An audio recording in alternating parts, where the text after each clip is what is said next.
Majority ఇచ్చే parliament నియోజకవర్గంగా Khammam parliament నియోజకవర్గం చరిత్రలో నిలబడబోతుంది. మా ఖమ్మం సోదరులందరికీ కూడా మనస్ఫూర్తిగా నేను ధన్యవాదాలు, కృతజ్ఞతలు తెలియజేస్తున్నా.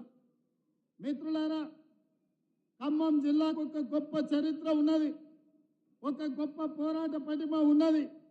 ఏ చైతన్యమైనా, ఏ రైతు కూలీ సమస్యల మీద పోరాటమైనా, రైతుల హక్కుల మీద, కార్మికుల హక్కుల మీద ప్రపంచానికే ముందు నిలబడి ఈ ఖమ్మం జిల్లానే కొట్లాడుతుంది. ఆనాడు 69 తెలంగాణ ఉద్యమం ఈ ఖమ్మం పాల్వంచ నుంచే మొదలై ఆనాడు మీ బిడ్డ రవీంద్రనాథ్ అనే వ్యక్తి మొట్టమొదట తెలంగాణ ఉద్యమం కోసం పునాదులేసి జై తెలంగాణ నినాదాన్ని ఈ ప్రపంచానికి వినిపించిన ప్రాంతం పాల్వంచ ఖమ్మం జిల్లా. ఈనాడు మీరిచ్చిన స్ఫూర్తి, మీరు చేసిన పోరాటం ఇవాళ తెలంగాణ రాష్ట్రం ఏర్పడ్డది. ఏర్పడ్డ తెలంగాణ రాష్ట్రంలో నేను నిశితంగా గమనిస్తున్న ఖమ్మం జిల్లాను 2014, 2018, 2023 మూడు ఎన్నికల్ని నిశితంగా గమనిస్తే ఈ ప్రాంత ప్రజలు ఎంత చైతన్యవంతులో, ఎంత విలక్షణమైన తీర్పిస్తారో, ఒక మనిషిని దుర్మార్గుడు, దుష్ట ఆలోచన ఉన్నవాడని అందరికంటే ముందు ఎట్లా పసిగడతారో మిమ్మల్ని చూసి నేర్చుకోవాల్సిన అవసరం ఉన్నది. 2014లో బీఆర్ఎస్ పార్టీకి ఒకటే సీట్ ఇచ్చిండ్రు, 9 సీట్లు ప్రతిపక్షాలకు ఇచ్చిండ్రు. 2018లో బీఆర్ఎస్కి ఒకే ఒక సీట్ ఇచ్చిండ్రు. ఇప్పుడు కూడా మీరు ఒక సీట్ ఇచ్చినా మళ్ళీ మీరందరూ ఆ మిత్రుని కూడా ఈరోజు ఇండియా కూటమిలో చేర్పించి రఘురామ్ రెడ్డి గారి గెలుపు కోసం వారు కూడా మనతో కలిసిందంటే ఏ రోజు కూడా ఈ ఖమ్మం జిల్లా నయవంచన, నక్క చిత్తుల మాటకు ముందు అబద్ధంతోనే మొదలు పెట్టే కాలకూట విషం కల్వకుంట్ల చంద్రశేఖరరావును మీరు ముందే పసిగట్టి బండకేసి కొట్టి ఖమ్మంలో 100 మీటర్ల గోతి తీసి పాతి పెట్టింది ఈ ఖమ్మం జిల్లా అని నేను చెప్పదలుచుకున్నా. అందుకే మిత్రులారా, మీ చైతన్యం, మీ పోరాటం, మీ పట్టుదల మిగతా తెలంగాణ ప్రాంతానికి ఆదర్శం. మా మిత్రుడు బట్టి విక్రమార్క గారితో నేను అప్పుడప్పుడు అంటుంటా, నవ్వుకుంటా, అయ్యా నాయన ఎవరితోనైనా పెట్టుకోవచ్చు కానీ మీ ఖమ్మం జిల్లా వాళ్ళతో పెట్టుకోవద్దు.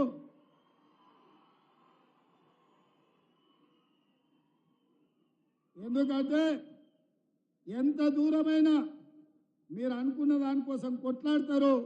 అందుకే నేను ఎప్పుడు కూడా ఖమ్మం జిల్లా రాజకీయాలలో ఎక్కువ తల దూర్చకుండా దగ్గరగా ఉన్నట్టే ఉండి దూరంగా ఉండి నమస్కారం పెడుతుంటాను.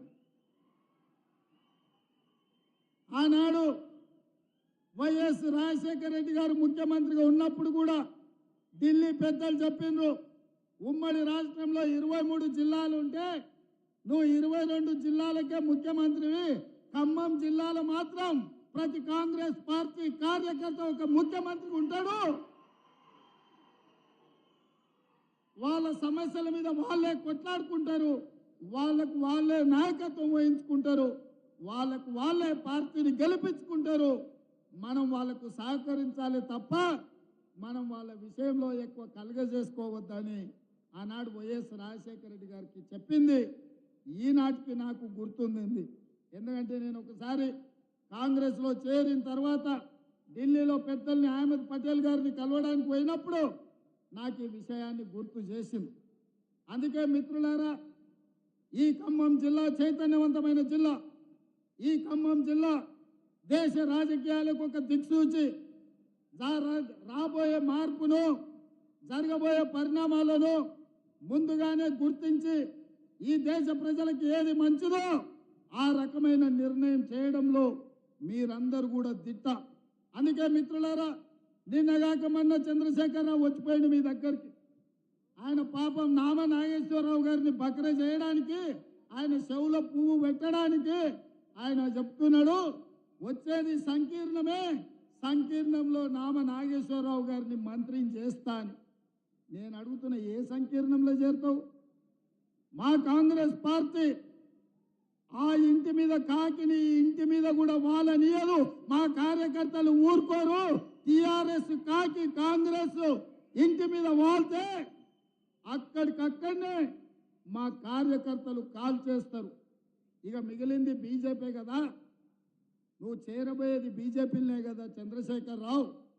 మేము అదే కదా చెప్పింది, మొదటి నుంచి మేము చెప్తున్నది, మొదటి నుంచి నువ్వు ఆచరిస్తున్నది.